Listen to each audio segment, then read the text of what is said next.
네, 오늘도 돌아온 알아두면 쓸데없는 유니티 사전이고요. 오늘의 주제는 트랜스폼인데요. 트랜스폼은 모든 오브젝트에 다 있는 거잖아요. 그냥 라이트를 하나 만들어도 트랜스폼도 다 있고 게임 오브젝트 빈 거 하나 아니고, 근데 이게 사실 트랜스폼이라고 노출돼서 쓰고 있긴 한데 생각보다는 조금 복잡할 수가 있거든요, 내부는. 그래서 그런 부분에 대한 설명을 드릴 거고, 항상 최적화 팁이라든가 뭐 가이드 같은 거 보면 트랜스폼 뭐 하지 마라, 이건 해라, 저거 해라, 막 그런 내용들이 많아요. 근데 왜 그렇게 될 수밖에 없는지 그런 거에 대한 좀 살짝의 이해 정도가 있으면 괜찮을 것 같아서 오늘 내용을 트랜스폼을 준비해봤습니다. 우리가 신을 봤을 때는 예를 들어서 게임 오브젝트가 있고 옆에 하이어라키 목록이 있고 우측에 인스펙터에 트랜스폼이 보이고 그러잖아요. 그리고 우리가 이 트랜스폼을 스크립트로 접근할 때는 예를 들어서 뭐 포지션을 움직인다. 그럼 트랜스폼 점 포지션은 뭐 블라블라블라 해가지고 코드를 그렇게 작성을 하죠. 이렇게 트랜스폼을 API로도 접근하고 그래요. 그래서 우리가 봤을 땐 트랜스폼이 하나인 것처럼 보이지만 사실 우리 눈에 보이는 트랜스폼을 처리하기 위해서는 여러 가지 세계가 존재합니다. 유니티 엔진 내부로요. 그 총 크게 세 가지로 나눌 수가 있을까요? 예전에도 몇 번 말씀드리긴 했지만 우리가 유저 스크립트를 작성하는 건 C샵이잖아요. 근데 이 C샵 API로 접근할 수 있는 트랜스폼 공간이 있고 게임 오브젝트 공간이 있고, 그리고 엔진 내부는 우리가 유저 스크립트가 작성된 건 C샵이긴 하지만 엔진 내부는 CPP로 되어 있습니다. C++로 되어 있는데 그 C++ 안에 있는 그 공간이 따로 있다는 개념으로 생각하시면 돼요. 그러니까 우리가 눈에 보이고 우리가 코드로 접근하는 건 C샵이긴 하지만 C샵 레이어에 게임 오브젝트 트랜스폼이 있고, 그리고 그 아래 그 하단의 엔진 내부에서 렌더링하고 뭐 여러 가지 처리를 하기 위해서 구성하는 엔진 내부의 공간이 따로 있다고 생각하시면 될 것 같아요. 그리고 또 우리가 피직스를 사용하잖아요. 예를 들어서 이 직소 오브젝트에 보면은 녹색 육각 모양이 있습니다. 그래서 이 녹색 육각은 콜라이더를 표시하는 거잖아요. 그럼 이게 물리 충돌을 하는 아이라고 볼 수가 있거든요. 이런 오브젝트 같은 경우는 물리 충돌을 하기 위한 그 물리 공간이 또 따로 있어요. 그래서 물리 공간 같은 경우는 우리가 2D 게임 같은 경우는 박스2D라는 엔진을 쓰고 엔비디아 피직스는 3D로 사용하고, 그렇게 2D용 물리 엔진하고 3D용 물리 엔진하고 따로 있습니다. 그래서 이 물리 엔진을 위해서 이 물리 엔진 내부에 또 물리 엔진을 위한 공간을 또 따로 필요하거든요. 그래서 우리가 게임 오브젝트를 하나 만들면은 C샵 영역의 정보가 또 필요하고 CPP의 이 엔진 내부에 있는 정보가 또 필요하고 물리 공간이 따로 있고 그런 식으로 존재한다고 보시면 돼요. 그래서 우리가 트랜스폼으로 하나 접근하게 되면은 우리가 코드로 트랜스폼 접근하게 되면은 당연히 이 C샵 API를 통해서 사용하게 되면 엔진 내부에 있는 게임 오브젝트에도 영향을 미치고 이 물리 공간에 있는 오브젝트에도 영향을 미치고, 그런 식으로 이 세 개가 서로 상호작용을 한다고 보시면 돼요. 그래서 트랜스폼 하나 움직이면은 여러 가지 기능들이 업데이트가 돼야 되고, 예를 들어서 CPP 엔진 내부에서 뭔가 정보가 바뀐다 그러면 우리 C샵 API 접근하기 위한 그 코드에도 반영이 되고, 그리고 우리가 만약에 트랜스폼을 건드린다 그러면 이 트랜스폼.translate 하게 되면은 트랜슬레이트도 보면 여러 가지 버전 있잖아요. 이런 식으로 오버로드가 돼가지고 트랜슬레이트도 보면 인자 하나짜리 아니면 인자 3개짜리 인자 여러 개짜리가 있습니다. 그래서 이런 함수들이 어떻게 구성이 되는지 다 보실 수가 있어요. GitHub에서 우리 유니티 소스 코드 엔진 내부 코드 말고요, C샵 영역에 있는 코드는 노출이 되어 있습니다. 정보를 찾아보실 수가 있고요.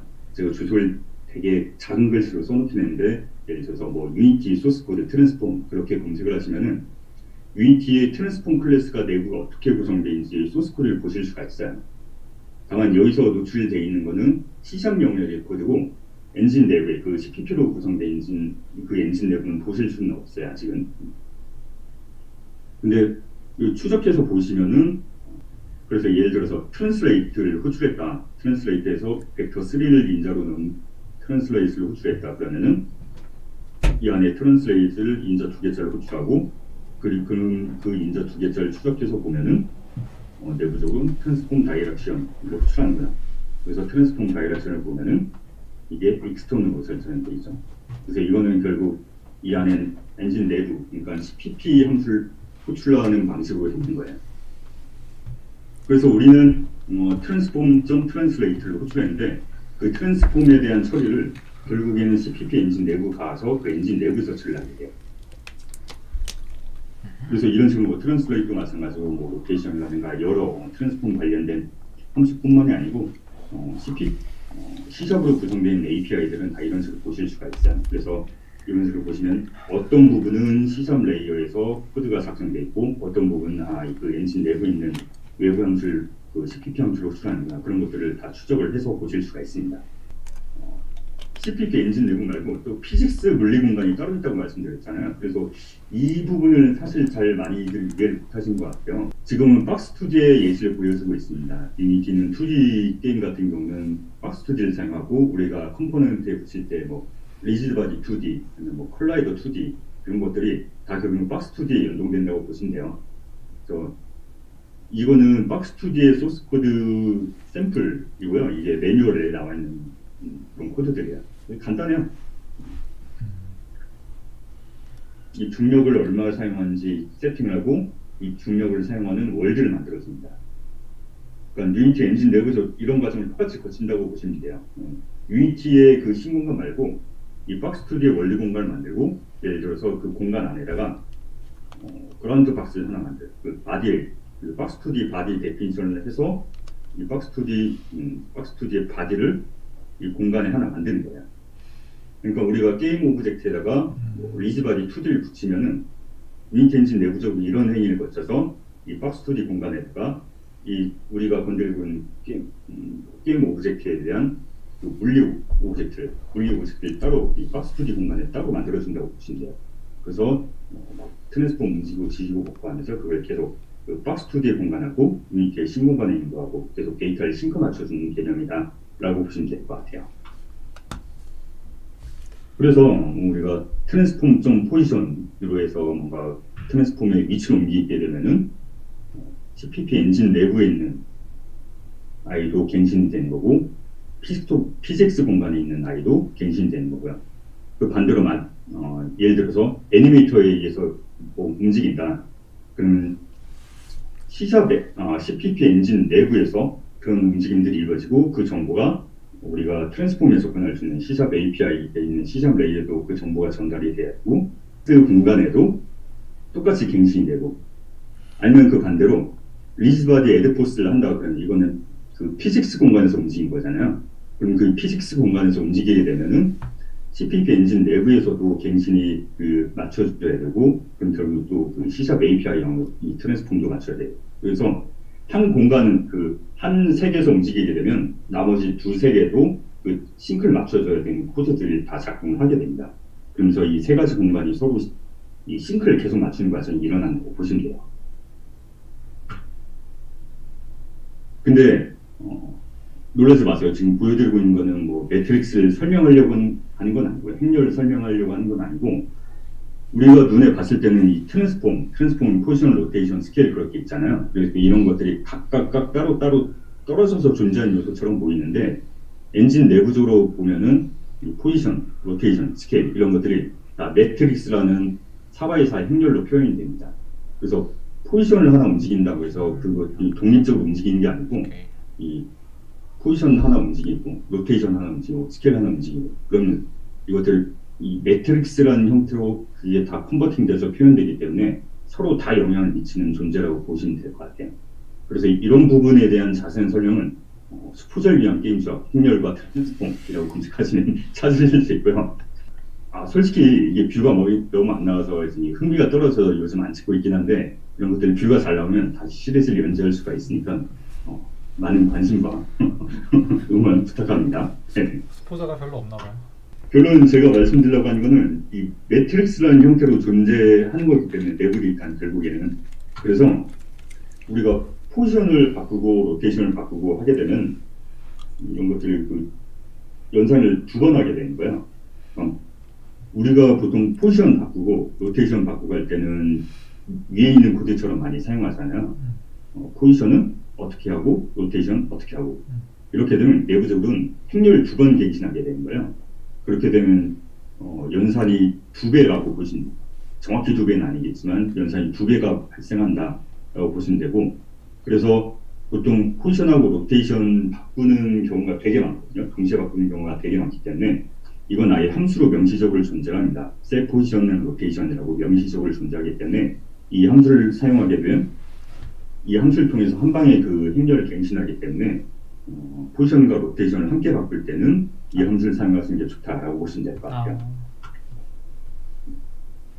그리고 만약에 우리가 코드를 작성하다 보면 최대한 뭐 코드를 나누고 뭐 가독성 높이가 아닌 모듈화하거나 뭐 그런 여러 가지 용도로 많은 시스템에서 트랜스폼을 업데이트하는 식으로 처리를 하거든요.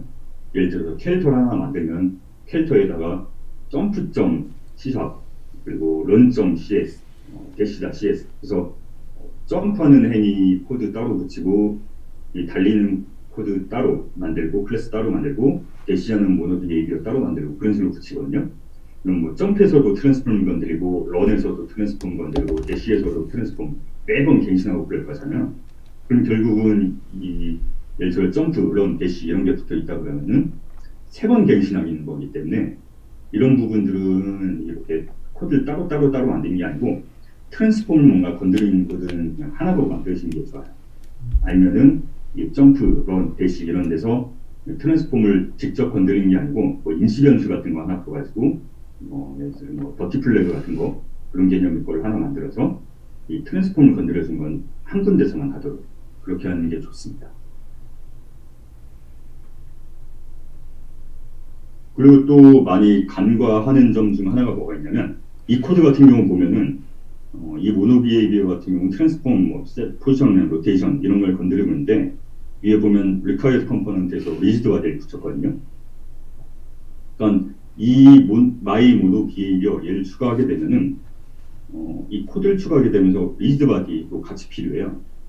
그럼 이거는 rigidbody도 붙어 있는데 이걸 트랜스폼에서 건드리게 되면은 아까 말씀드렸던 것처럼 그 피직스의 공간하고 이 트랜스폼의 공간하고 따로 있는 개념이라고 말씀드렸잖아요. 그렇게 되면 이것도 역시 비효율적인 연산이 일어납니다. 트랜스폼은 트랜스폼대로 움직여서 이 리지바디를 갱신하게 돼요. 그러면 트랜스폼을 건드리게 되면은 픽스 공간이 또 갱신이 업데이트가 돼야 되고, 근데 이 리지바디가 존재한다고 그러면은 이 물리 공간에서 물리 공간 스스로도 계속 트랜스폼 변경이 일어나게 되거든요. 그럼 리지바디도 자기가 연산이 업데이트돼서 뭔가 트랜스폼의 변화가 일어나면 시작품 트랜스폼, 그러니까 이 트랜스폼 공간에 있는 것도 업데이트가 일어나게 되고, 그러니까 서로 상호작용을 하게 돼요.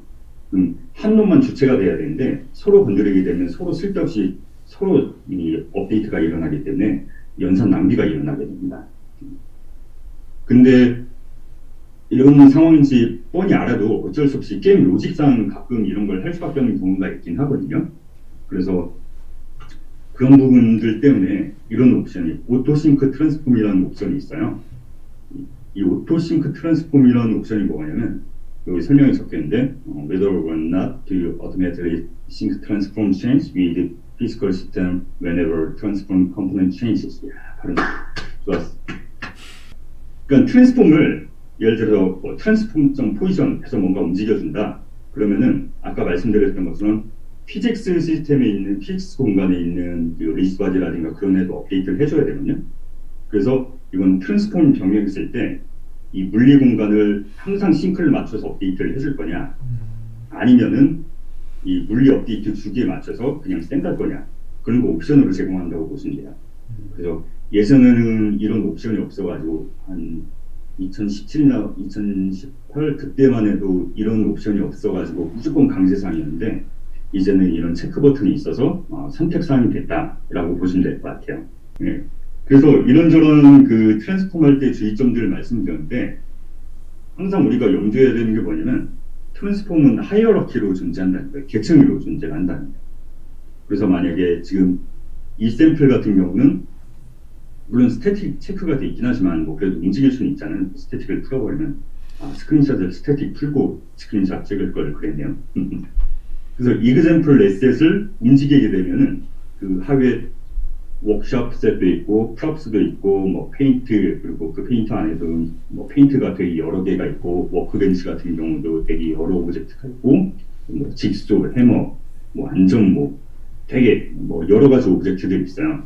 그러면 example asset을 움직이게 되면은 example asset의 트랜스폼을 움직이게 되면은 그 하위에 노드에 있는 오브젝트들 모든 트랜스폼이 갱신이 돼야 돼요. 그럼 지금 뭐 간단하게 구성이 간단하면 뭐 그렇게 큰 문제가 없지만 이 씬의 계층 구조가 되게 복잡하고, 그리고 그 씬에 있는 계층 구조에 있는 오브젝트들이 굉장히 많은 애들이 뭐 리지드 바디도 사용하고 뭐 컬라이더도 사용하고 그런다 그러면은, 그럼 내 입장에서는 요 상위에 있는 오브젝트 하나 트랜스폼 경영했을 뿐인데 그 하위에 딸려있는 모든 애들이 업데이트가 돼야 되기 때문에 생각보다는 많은 회의를 하고 있을 수가 있습니다. 그래서 이런 트랜스폼 연산이라든가 그런 처리를 하기 위해서는 계층 구조를 간단하게 하는 걸 주로 추천을 해요. 그래서 스태틱하게 있는 애들은 상관없지만 동적으로 움직이는 애들은 이런 하이어라키 구조이기 때문에 이 하이어라키 구조에 의해서 움직임이 많아지면 계층 구조가 깊어지면 깊어질수록 이 트랜스폼 관련된 처리가 많이 필요하기 때문에 이 트랜스폼의 한마디로 하이어라키를 좀 계층 구조를 깊게 너무 깊게 안 하시는 게 좋아요. 근데 이 트랜스폼이 깊어질 수밖에 없는, 하이어라키가 깊어질 수밖에 없는 사례들이 몇 개가 있는데 그 중 하나가 바로 캐릭터겠죠. 캐릭터 같은 경우는 애초에 계층 구조로 많이 뭐 팔, 다리, 관절 여러 가지들이 이런 계층 구조로 이루어져 있기 때문에 우리는 이 계층 구조로 만들어진 캐릭터를 갖다 쓸 수밖에 없어요. 솔직히 캐릭터 하나다 그러면 뭐 화면에 캐릭터 한두 개다 그러면 사실 큰 문제는 없는데, 캐릭터가 씬에 되게 여러 마리가 있어. 한 100마리 정도 깔려 있다. 그러면 캐릭터 하나당 트랜스폼이 한 200개 정도 되거든요. 그럼 뭐 2만 개의 트랜스폼 정도가 나오는 거잖아요. 그럼 굉장히 비효율적이겠죠. 그래서 존재하는 옵션이 이 옵티마이즈 게임 오브젝트라는 옵션이에요. 그래서 아마 최신 버전에는 캐릭터를 가져오면 이게 아마 기본값으로 켜져 있던가 그럴 거예요. 제가 정확히 기억이 안 나는데, 아무튼 이 옵션을 키게 되면 어떤 현상이 일어나겠냐면, 이 캐릭터는 여러 계층 구조로 깊이 이루어져 있잖아요. 근데 대부분 우리가 스크립트로 이런 계층을 하나하나 접근할 일이 거의 없어요. 그렇기 때문에 이 계층 구조를 그냥 유니티 엔진, CPP 엔진 내부 영역에서만 사용합니다. 내부에서만 사용하고 이 외부에 API로 접근할 수 있는 우리가 노출된 하이어라키에 노출되는 거라든가 그런 거에서 그냥 생략을 해버려요. 그렇게 되면 그냥 엔진 내부에서 애니메이션대로 잘 작동하고 보여주는데, 우리가 하이어라키에는 그냥 이 스켈레탈 구조가 빠진 것만 보여주고 API로도 접근을 할 수가 없게 되죠. 그러면 이 트랜스폼 관련된 성능은 성능대로 살리면서도 좀 뭐랄까 접근성은 떨어질 수는 있지만 성능을 좀 선택한 그런 옵션이라고 보시면 될 것 같아요. 프로젝트 카야 같은 경우도 이렇게 지금 셋업이 돼 있어요. 리그 같은 경우에도 이제 여기 관련해서 익스트라 트랜스폼 투 익스포저 해가지고 이 노출된 거에다가 무기가 셋업돼 있고 나머지는 다 지금 숨겨져 있거든요. 혹시나 이제 궁금하신 분들은 그 카야 프로젝트 열어보시면은 확인할 수 있을 겁니다. 익스트라 트랜스폼 투 익스포저 하게 되면은 이런 식으로 우리가 뭐 방패, 아까 카야 캐릭터처럼 방패라든가 칼이라든가 그런 어택을 해야 되는 부분들이 있잖아요. 그래서 여기에다가 예외 처리를 해주시면은 걔는 API로도 접근할 수 있고 하이어라키에도 노출되고 그런 옵션이라고 보시면 될 것 같아요.